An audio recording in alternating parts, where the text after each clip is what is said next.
आप देख रहे हैं जीपी टाइम्स, जज्बा सच दिखाने का।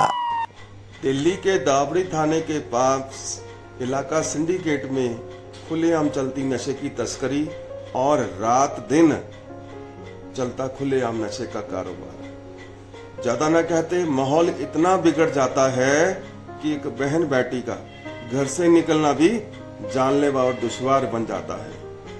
इस गली में खुलेआम नशे की तस्करी करके बाहर नशा करके गलत काम होते हैं, बाथरूम का करा जाता है जिससे बदबू और गंदगी फैली जाती है और हाथापाई तक लड़ाई झगड़ा करके इस गली के माहौल में हर समय एक मेला लग जाता है। उस मेले को देख के लोग परेशान हो जाते हैं, लेकिन देखते हैं किसको जाकर कहें। यहाँ तो कानून का डर नहीं, लेकिन देख देख कर आंखें थक जाती और वो बेचारे मजबूर हो जाते हैं।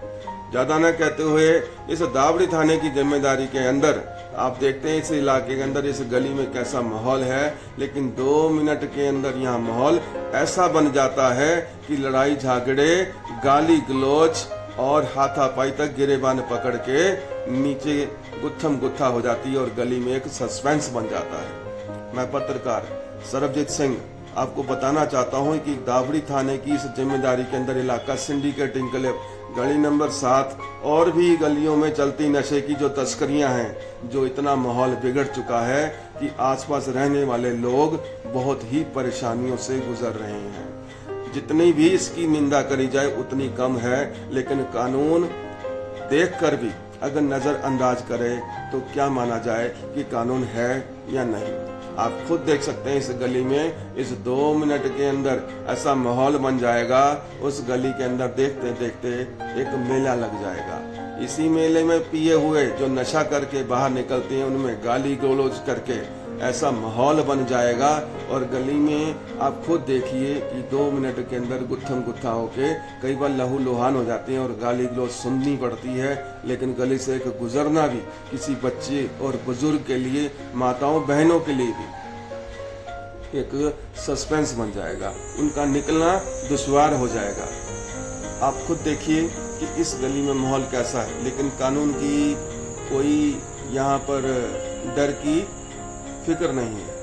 सब बेखौफ होकर खड़े हैं, किसी को कोई कानून का डर नहीं है। यहाँ आप देखते हैं खुलेआम कैसे यहाँ गली में माहौल हाथापाई तक गाली गलौज होती है, लेकिन गली में कोई नहीं। ऐसे अगर एक पत्रकार कहता है बार बार तो उसको भी सुननी पड़ जाती है और गाली गलौज दी जाती है। ऐसे ही पत्रकार के साथ भी कई 2-3 हमले हो चुके हैं। जिस पत्रकार के ऊपर हमले हुए उसने एप्लीकेशन कंप्लेंट दावड़ी थाने में खूब लगा कर थक गया, फिर कोर्ट की मदद लेनी पड़ी और कोर्ट में लगाकर उसे कुछ सहायता की उम्मीद है कि सहायता मिलेगी, लेकिन दावड़ी थाने से उसे कोई मदद नहीं मिली। आप खुद सोचिए, अगर एक पत्रकार, एक संस्था संपादक, समाज सेवक, अगर उसको इतनी धमकियां और इतने हमले होने के बाद भी अगर उसकी मदद नहीं मिलती, उसके कोई कानूनी सपोर्ट नहीं मिली, तो आम जनता का क्या हाल होगा? आम जनता कैसे इन कानून के दर्जे में रहती होगी? क्या कानूनी सपोर्ट मिलती होगी आम जनता को अगर ऐसे खुलेआम कानून के नजरों के सामने नशे की तस्करियां खुलेआम चल रही हैं और गलियों के माहौल बिल्कुल बिगड़ चुके हैं? यहाँ पर देखिए आप, क्या इन गलत कामों का असर छोटे बच्चों पर नहीं पड़ता होगा, बहन बेटियों पर नहीं पड़ता होगा? कैसे आसपास लोग रहते होंगे, कैसे देखते होंगे और गंदी जुबान, जो गंदी लैंग्वेज है, जो गाली गलौज की, उसको सुन के रहते होंगे। तो इस पर किसको दोषी माना जाए? अगर इन गलत हादसों से कोई भी गलत हादसा होता है या चोरी होती है या खून खराबा होता है, तो उस हादसे का किसको जिम्मेदार ठहराया जाएगा, किसको दोषी माना जाएगा? यह हादसा किसी के साथ भी हो सकता है। अगर यह खुलेआम नशा करके अगर किसी को पकड़ के पीटते हैं या किसी बहन बेटी के साथ अगर कोई गलत हादसा होता है, उसका जिम्मेदार किसको ठहराया जाएगा?